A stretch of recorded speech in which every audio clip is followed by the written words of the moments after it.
ஒரு ஊரில் நரி மற்றும் ஆமை என இரண்டு நண்பர்கள் இருந்தார்கள். அவை இரண்டும் ஒரு நாள் நடந்து சென்றன. அப்போது பக்கத்தில் ஒரு தோட்டம் இருந்தது. அது திராட்சை தோட்டம். அந்த திராட்சை தோட்டத்தை பார்த்ததும் நரி கூறியது ஆமையிடம், ஆமை நண்பா, நீ இங்கு வெளியே நின்று யாரும் வரார்களா என்று பார்த்துக்கொள். நான் உள்ளே சென்று திராட்சை பழத்தை பறித்து வருகிறேன் என்று கூறியது. அதற்கு நரி கூறியது ஆம் சரி நண்பா, நீ உள்ளே சென்று பறித்துக் கொண்டு வா, நான் வெளியே காவல் காக்கிறேன் என்று கூறியது. ஆனால் ஆமையோ ஒரு அசதியில் தூங்கிவிட்டது. உள்ளே சென்ற நரி திராட்சை பழத்தை பறித்துக் கொண்டிருக்கும்போது அங்கு தோட்டத்தின் உரிமையாளர் வந்து நரியை அடி அடி என்று அடித்து துரத்திவிட்டார்.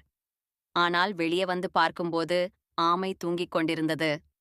ஆமையிடம் நரி என்ன சொன்னதுன்னா, அட ஆமை பயலே, ஊமை பயலே, ஆளு வந்தால் சொல்ல சொன்னேன், நீ ஏன் சொல்லல அப்படின்னு சொல்லுச்சு. அதுக்கு அந்த ஆமை நெறைய பார்த்து, அட நரி பயலே, நார பயலே, ஆளு வந்தத நான் எங்கடா பார்த்தேன், நான் தான் தூங்கிட்டேன்னு சொல்லுச்சு. 2 சண்டை போட்டுக்கிட்டு வீட்டுக்கு போச்சுக்கலாம்.